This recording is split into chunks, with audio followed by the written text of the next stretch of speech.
हाय, good morning friends. मैं हूँ जया कालरा। जैसा कि मैंने आपसे प्रॉमिस किया था कि मैं आपको खासी फोक टेल्स दिखाऊंगी और उनके बारे में बताऊंगी। तो पहला मैं आपको थोड़ा-सा इसके बारे में बता देती हूँ कि मैं नॉर्थ ईस्ट इंडिया में रहती हूँ, मेघालय में। और मेघालय जो है वो 3 पार्ट्स में बटा हुआ है, खासी hills, Garo hills and Jaintia hills. और मैं रहती हूँ खासी हिल्स में।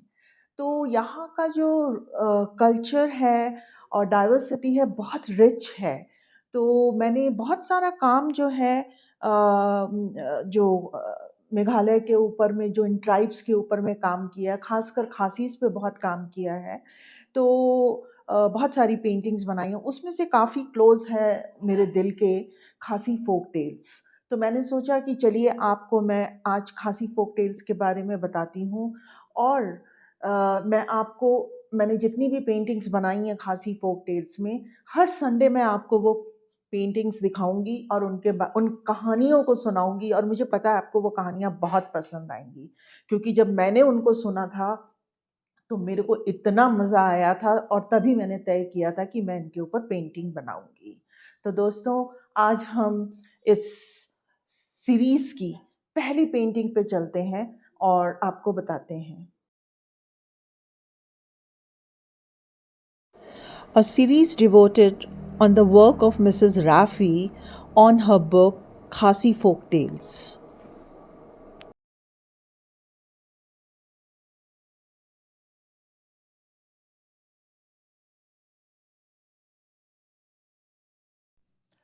तो दोस्तों, आज हम आपको बताने जा रहे हैं खासी फोक टेल्स की पहली कहानी, जिसका टाइटल है द लेजेंड ऑफ माउंट सोफेट ब्नेंग, जिसका मतलब होता है स्वर्ग जैसी जगह।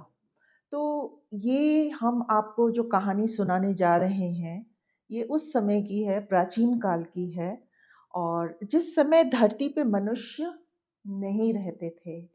और क्या था कि 13 किलोमीटर शिलोंग से नॉर्थ की तरफ एक डोम लाइक पहाड़ था, जिसके ऊपर में एक बहुत बड़ा पेड़ था, जिससे जो स्वर्ग में रहने वाले लोग जो हैं, जो मेडन्स थे, उनकी फैमिलीज जो थी ऊपर नीचे आया जाया करते थे। और जब वो धरती पे आते थे, वो घूमने के लिए आते थे, उनको बहुत अच्छा लगता था। वो चारों तरफ में घूमते थे और रिक्रिएशन करते थे। और फिर उन्होंने देखा कि ये जो पहाड़ है ये बिल्कुल बैर था, पर उसके आसपास की जो जगह थी वहाँ पे खेती करने लायक बहुत अच्छी फर्टाइल लैंड थी। तो इनको लगा क्यों ना हम यहाँ पे आएं और यहाँ पे आके खेती वगैरह करें और उन सामान को हम अपने साथ ऊपर ले जाएं। तो ये समय समय पे ये फैमिलीज, ये 16 फैमिलीज ऊपर से नीचे आया जाया करती थी। उनमें से एक मेडन जो था स्वर्ग में रहने वाला, उसको लालच आ गया कि अगर मैं इस पेड़ को ही काट दूं तो ये लोग ऊपर नीचे नहीं आएंगे और थोड़े से लोग जो नीचे रह जाएंगे, मैं उनके ऊपर राज कर सकता हूँ। तो इसको ये लालच था और ये मौके की तलाश में था। एक दिन क्या हुआ कि सिर्फ 7 फैमिलीज जो थीं वो नीचे आईं। तो ये 7 फैमिलीज जो थीं, इसको मिला के जो नीचे आईं, और ये सब खेती में बिजी थे।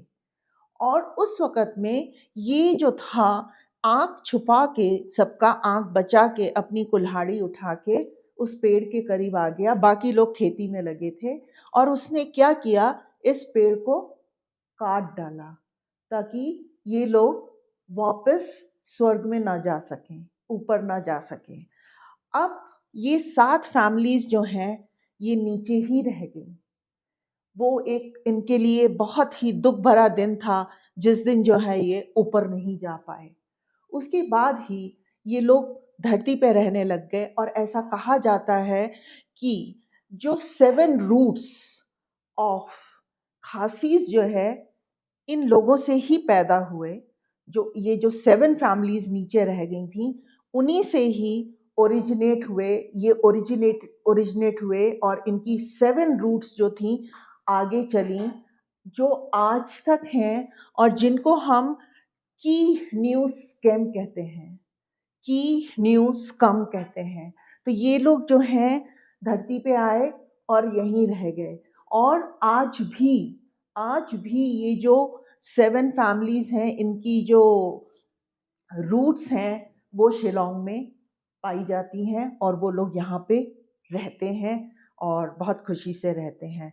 तो ये मैंने आपको बताया कि खासीस का ओरिजिनेशन कहाँ से था, वो कहाँ से ओरिजिनेट हुए, कैसे वो स्वर्ग से धरती पे आने के बाद में इनकी शुरुआत हुई।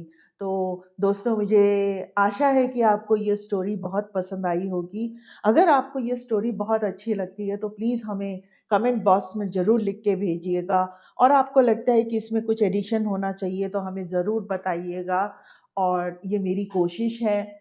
और मैंने ये जो स्टोरीज़ हैं, जो ली हैं, वो मिसेज़ रैफ़ी की बुक से ली हुई हैं। तो ये मिसेज़ रैफ़ी की बुक में जितनी भी स्टोरीज़ थीं, उसी के संदर्भ में मैंने ये पेंटिंग्स बनाई हैं, तो मुझे आशा है आपको ये पसंद आएँगी। और आपने सब्सक्राइब नहीं किया है तो सब्सक्राइब ज़रूर करिए और कमेंट बॉक्स में लिख छोड़िए और लोगों के साथ शेयर करिए ताकि खासी कल्चर के बारे में लोगों को भी पता चले।